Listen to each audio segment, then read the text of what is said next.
Okay,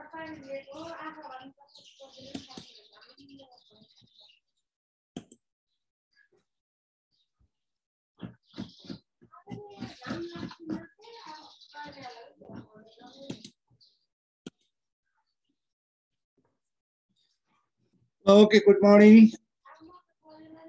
Hello, today properties of sodium carbonate. First of all, physical properties. Sodium carbonate. Its molecular weight is 109.99 gram per mole. It is the white crystalline solid which is soluble in water. Its boiling point is 1600 degrees Celsius. Its melting point 851 degrees Celsius. Density 2.54 gram per. Sir, book ma page number भन्नु न. हजुर Page number. Book ma.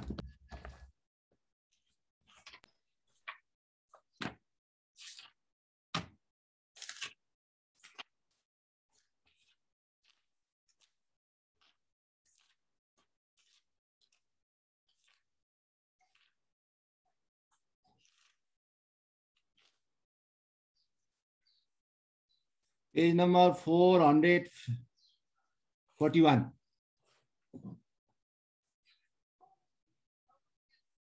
These are simple things and properties, physical properties. About chemical properties. Chemical properties पनि यहाँ simple reaction नै छ हैन. Sodium carbonate reacts with water. It gives carbonic acid and sodium hydroxide. यानी plus OH minus. Aqueous solution of sodium carbonate absorbs carbon dioxide. Sodium bicarbonate. It gives sodium bicarbonate.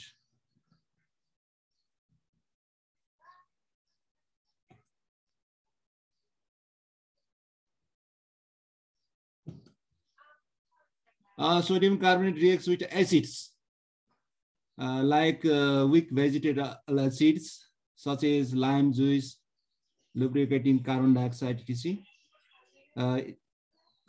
Sodium carbonate reacts with acid, Yani plus H2O plus carbon dioxide. Sodium carbonate reacts with hydrochloric acid. It gives sodium chloride, water, and carbon dioxide.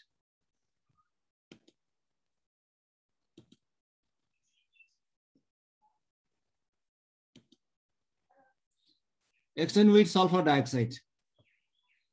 Simple reaction. It gives the sodium bicarbonate and sodium sulfide. Action with metal solutions. For example, calcium chloride, magnesium sulfate. It gives calcium carbonate, magnesium carbonate, manganese carbonate plus sodium sulfate. These are also simple reactions. ल यी माथिका reaction केही छ ल भन त सके छैन सर सिम्पल रिएक्सन छ हैन यसमा केही पनि छैन 9 10 को जस्तै रिएक्सन छ यो एकदम सिम्पल रिएक्सन छ ल sodium uses of sodium carbonate कहाँ युज हुन्छ it is use in the manufacture of detergent soap paper बुझ्छ हैन डिटर्जेन्ट भनेको soap paper also used in the manufacture of water glass, borax, sodium phosphate, many other sodium compounds. It is used in the weighting agent in brick industry. Ita udyogma pani yo pareko huncha. It is used as an abrasive and foaming agent in toothpaste. Toothpaste ma pareko huncha. It is used pH modifier, water softener. This is the laboratory agent. Standardized acid or standardized garment is a analytical agent. Analytical chemistry ma analytical agent ko rupma pani प्रयोग गरिन्छ.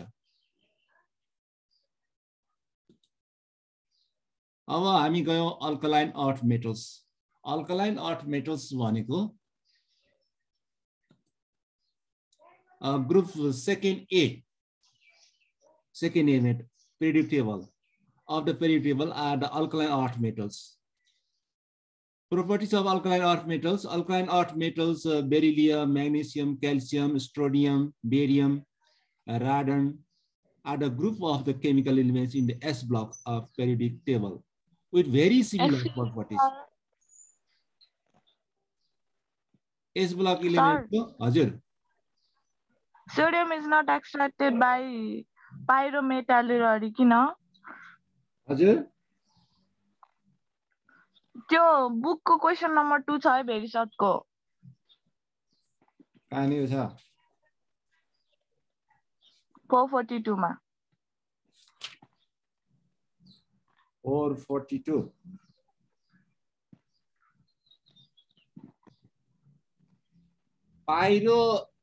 pyro means heating हो? हजुर pyro means heating.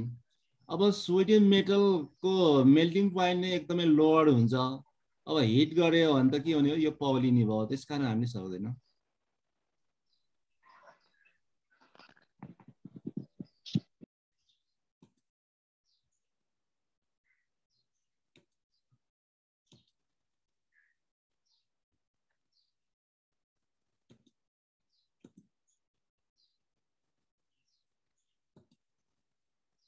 Sorry.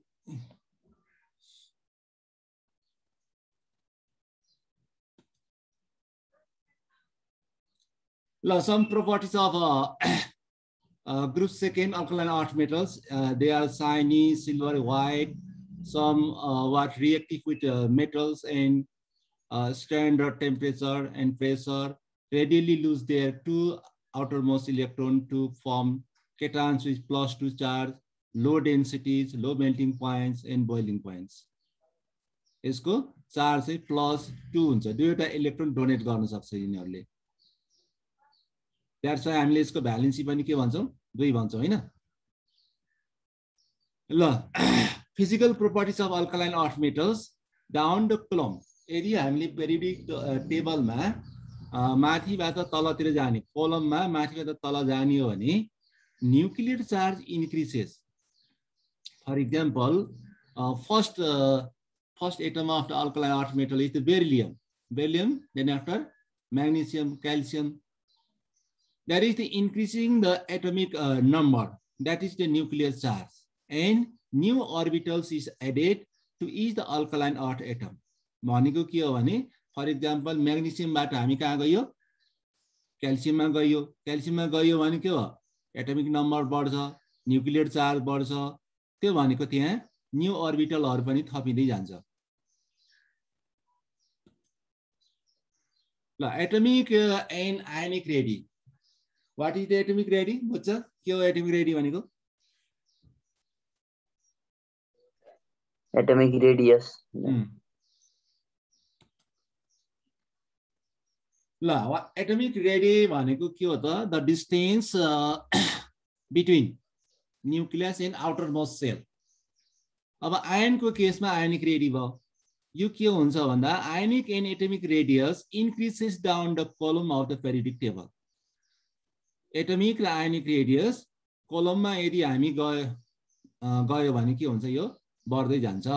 Both of the radii will be the smaller than the alkali metals and larger than the other atoms of the same period due to the charge and the addition of the electron to the same energy level. Alkali metals को भन्दा सानो हुन्छ तर अरुको भन्दा चाहिँ ठुलो हुन्छ है एटमिक रेडियस। यो किन भएको भन्दाखेरि एटमिक नम्बर बढ्यो। एटमिक नम्बर बढ्यो भने के हुन्छ? साइज घट्छ। साइज घटेपछि के हुने भयो?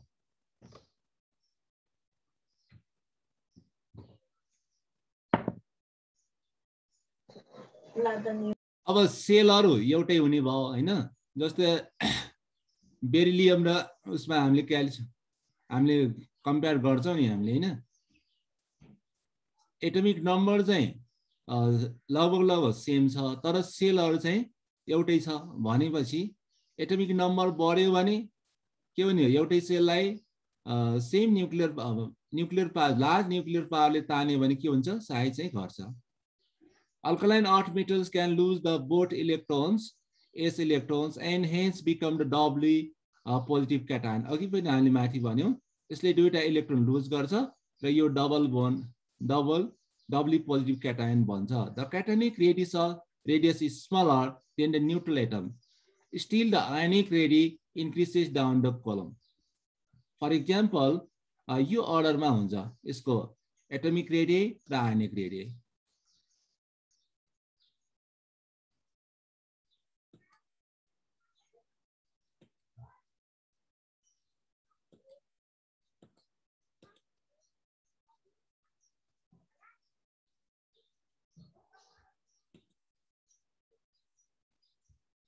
सर यो त हाम्रो बुकमा छैन है. कहाँ र है? फिजिकल क्यारेक्टरिस्टिक्सहरु पढाउनु भएन. फिजिकल प्रोपर्टिज माथि लेखेँ नि मैले.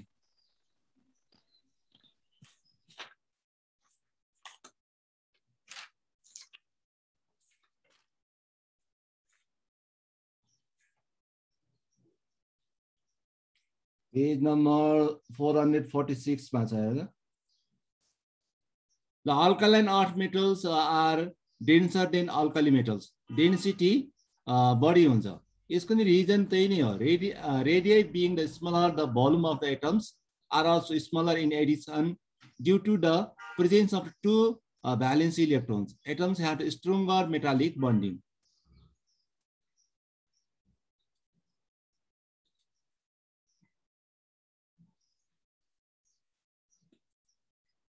Ionization energy. के हो ionization energy भनेको? What is ionization energy?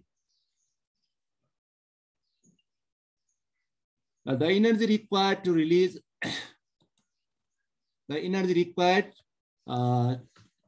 the electrons from the gaseous atoms. यदि gaseous atom बाट कुनै इलेक्ट्रोन निकाल्नलाई चाहिने जुन जति एनर्जी चाहिन्छ त्यो एनर्जी भनेको ionization energy हो. Alkaline earth metals can donate the both valence electrons to get the noble gas configuration of the octet configuration. Thus, they have two ionized energy. यसले यदि दुईटा इलेक्ट्रोन लुज गर्यो भने Nobel gas configuration बन्छ. त्यही भएर यसको आयनाइजेसन दुईटा हुन्छ. First ionized energy. The first ionized energy of alkaline earth metals is the energy needed for the removal of the first electron from the neutral atom. It is larger than the atom, the alkali metal, for two reasons. Due to smaller radii and the electrons being held tightly by the higher nuclear charge, and electron being removed from the fully filled and hence a stable substance. यहाँ दुईटा reason दियो. एउटा त के दियो भन्दाखेरि यसको nuclear charge बढी हुन्छ अल्कली मेटल्सको भन्दा. जस्तै फर एक्जाम्पल कम्पेयर गरौँ सोडियम र म्याग्नेसियम. सोडियमको न्यूक्लियर चार्ज 11 छ, म्याग्नेसियमको न्यूक्लियर चार्ज 12 छ. यो कारणले गर्दा पनि के हुने भयो बढी हुने भयो. त्यस्तै electron being removed from fulfil and hence the stable subshell. यहाँ भनेको के हो भने यसको सोडियमको आउटर मोस्ट इलेक्ट्रोनिक कन्फिगरेसन के हो 3s1 हो, तर म्याग्नेसियमको के हो 3s2 हो. त्यो सबसेल के छ फुलफिल छ नि हो. त्यो कारणले गर्दा पनि के हुन्छ एनर्जी बढी चाहिन्छ भनेर भन्छ है. अर्को छ second ionised energy. The second ionized energy of alkali metals. Alkaline earth metals needed for the second electron from the cation will be more than the first ionized energy of the atom. First ionized energy भन्दा second ionized energy के हुन्छ बढी हुन्छ. But less than the any second ionized energy alkali metals. In spite of high ionized energy, removal of both electrons are feasible because तीनटा reason छ यो feasible हुनलाई. Atoms get noble gas configuration. यदि for example म्याग्नेसियमको 3s2 मा भएको दुईटा electron हामीले रिमुभ गर्यो भने के भन्ने हो नियोन भन्ने हैन. नियोनको इलेक्ट्रोनिक कन्फिगरेसन भन्ने भयो. The smaller size in higher charge help to overcome the higher ionized energy by higher lattice energy asking due to the close packing atoms and solid. Third reason छ higher hydration energy in the liquids due to larger solvation. यदि valency बढ्यो भने के हुने भयो सल्भेसन बढ्ने भयो. यो तीनवटा रिजनले गर्दाखेरि यो के हुन्छ फिजिबल हुन्छ.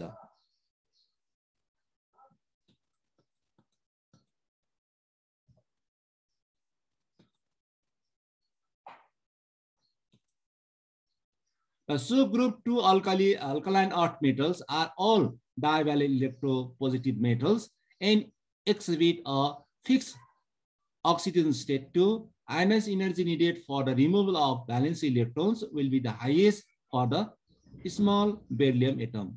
यहाँ के हो भने यी एटम्सहरु डाइभ्यालेन्ट इलेक्ट्रोपोजिटिभ मेटल्स हुन्छ, अक्सिजन सँग दुवै हुन्छ। र ionize energy needed for the removal of the valence electron, त्यो valence इलेक्ट्रोनलाई हटाउनु पर्यो।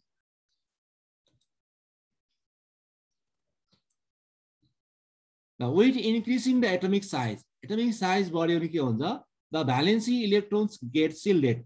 Shielded means nuclear energy लाई रोक्ने, छेक्ने भनेको है। By the inner electrons, inner electron ले के हुन्छ? Shield गर्दै जान्छ, and becomes the easily removable with the less energy required. Hence, ionized energy decreases with the increasing atomic number. अब यहाँ तल एक्जाम्पलमा दिएको छ बेरिलियम, म्याग्नेसियम, क्याल्सियम, स्ट्रोनियम, बेरियममा छ। अब बेरिलियमको सबभन्दा बढी आयनाइज एनर्जी हुन्छ किनकि यसको आउटर मोस्ट सेलमा भएको इलेक्ट्रोन न्यूक्लियसको नजिक छ। अब म्याग्नेसियममा बीचका सब सेलहरुले के गर्यो? सिल गर्यो, आयनाइज न्यूक्लियर एनर्जीलाई, न्यूक्लियर पावरलाई डिक्रिज गर्दै गर्दै गयो। त्यसकारण हामीले कम एनर्जीले पनि इलेक्ट्रोनलाई निकाल्न सकिन्छ। त्यस्तै यो सो अन क्याल्सियमबाट स्ट्रोनियम, स्ट्रोनियमबाट बेरियम, बेरियमको लिस्ट आयनाइज एनर्जी हुनुको रिजन चाहिँ त्यो हो।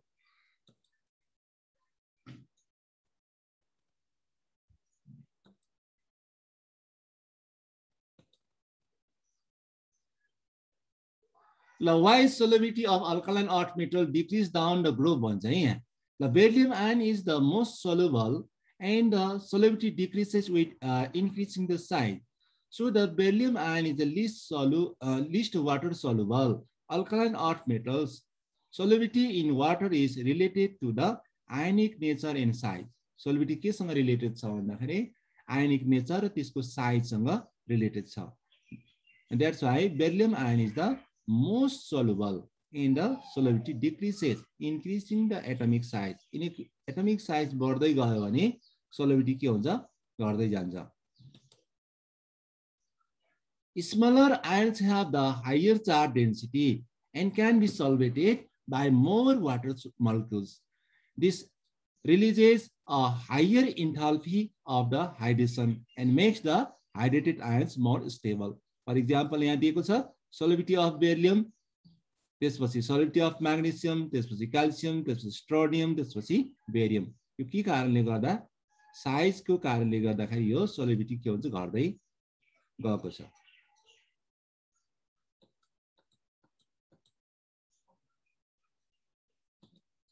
अब reactivity कुरा छ। Reactivity alkaline earth metals, reducing ability is the inversely related to the ionized energy. अब रिएक्टिभिटी के हुन्छ? एउटा चाहिँ इलेक्ट्रोन दिनु पर्यो, त्यो भनेको आयनाइज एनर्जी भयो हैन, इलेक्ट्रोन निकाल्नको लागि। अर्को चाहिँ इलेक्ट्रोन दिनु पर्यो, त्यो रिड्युसिङ एबिलिटी भयो। As the ionized energy decreases down the column, reducing properties expected to increasing from the beryllium to magnesium. अब आयनाइजेसन एनर्जी के भयो?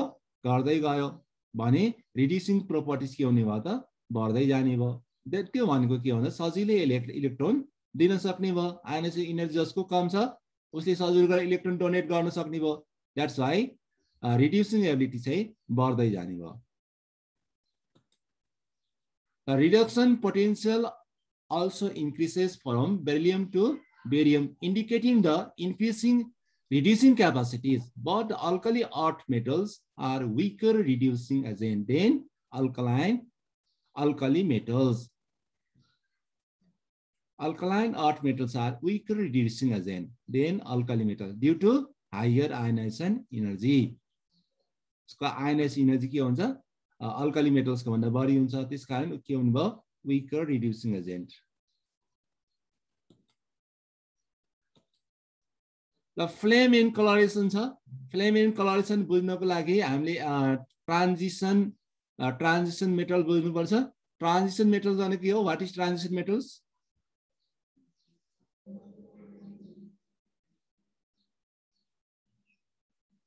What is transition metals? चिरायो? हुन्छ सर इलेक्ट्रोन्सहरु चाहिँ त्यो के भन्छ त्यो उसको हुन्छ नि त्यो एन्डिङमा चाहिँ त्यो डी सबसेलको बाट एस सबसेलमा जान्छ डी ब्लक एलिमेन्ट्सहरुलाई ट्रान्जिसन मेटल्स भनिन्छ हैन यति मात्रै बुझ्यो भने यो कलरेसन हुनको लागि डी ब्लक चाहिन्छ है डी ब्लकमा भएका इलेक्ट्रोनहरु यदि alkaline earth metals the energy needed from the electronic transition between the available energy levels falls in the visible spectrum region.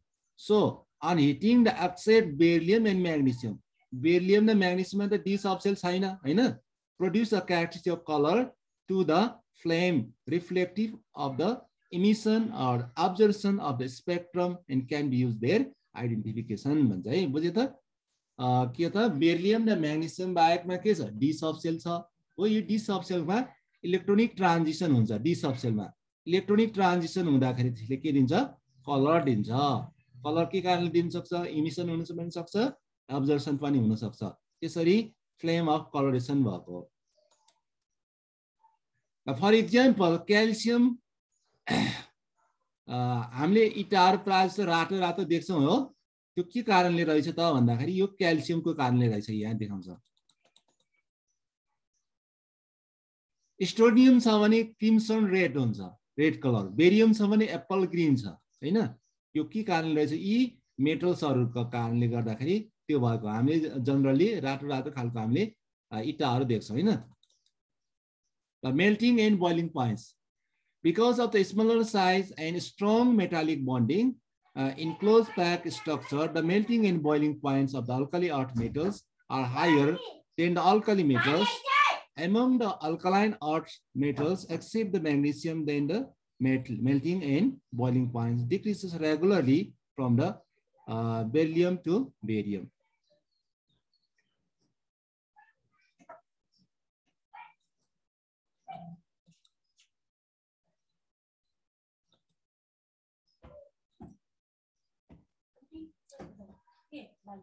The reducing agent, they have the high tendency to lose the electrons, so they are the reducing agent.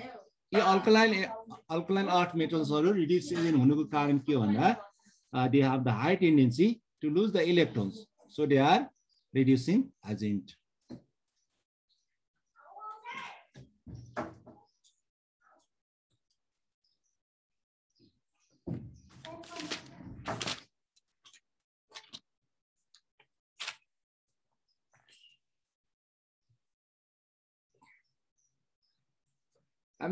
Some important compounds alkaline earth metals को पढ्नु छ यहाँ first magnesia. Magnesia is the magnesium oxide. It is used to prepare crucible. It is used in solution as the milk and magnesia. It is used refractory materials in the lining of furnace bricks.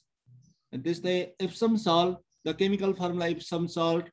Magnesium sulfate is the inorganic salt with the chemical formula. You chemical formula Epsom salt ko. X ko value 0 to 7 huncha hai. Heptahydrate sulfate mineral epsomide. जस्तै magnesium sulfate 7H2O भयो. यो X को value यहाँ के भयो त यहाँ 7 भयो.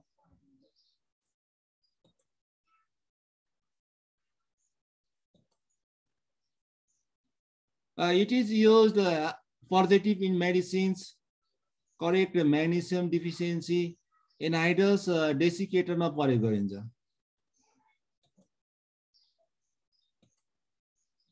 This is a quicklime. Quicklime is the calcium oxide. It is the white crystalline solid. It is the alkaline. It is the chemical formula calcium oxide. It is made by heating limestone. Limestone, that is the calcium carbonate.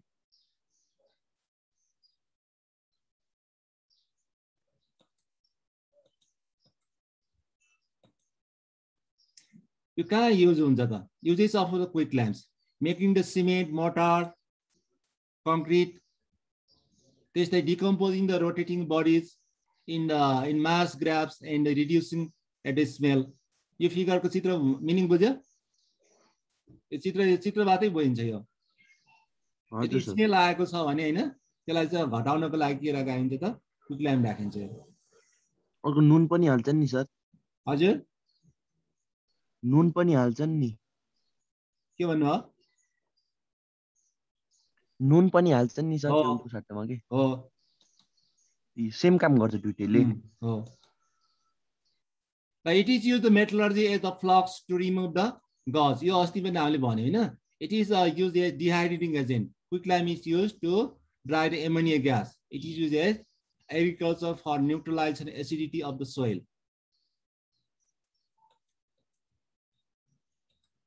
अर्को छ bleaching powder. Bleaching powder is the yellowish white powder with the strong smell of the chlorine. When exposed to air, bleaching powder gives the smell of chlorine. This is because the bleaching powder acts as the carbon dioxide atmosphere, produce calcium carbonate and chlorine. यो calcium hydroxide र chlorine यसबाट bleaching powder बन्छ। यो रिएक्सनले bleaching powder कसरी preparation देखाछ है यसमा। स्ल्याग लाइम र chlorine reaction गर्यो भने यो हो ब्लिचिङ पाउडर। यसलाई क्याल्सियम अक्सीक्लोराइड भनिन्छ।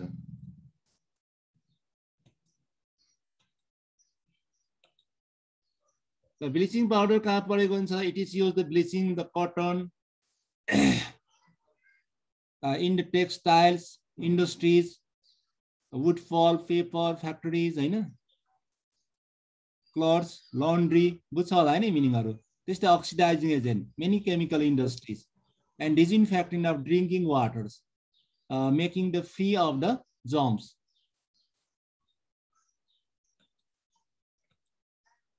From this reaction you can understand the microorganism कसरी किल गर्छ भन्ने कुरा यहाँ देखाउँछ है रिएक्सनले। त्यसै यो ब्लिचिङ पाउडर हो, वाटरसँग राखेको क्लोरिन निस्क्यो, यो क्लोरिनले वाटरसँग रिएक्सन गर्यो, यो HCl भयो, यो टुकेर के हुन्छ यो न्यासिन अक्सिजन निस्किन्छ, यो न्यासिन अक्सिजनले माइक्रोअर्गानिजमलाई किल गर्छ।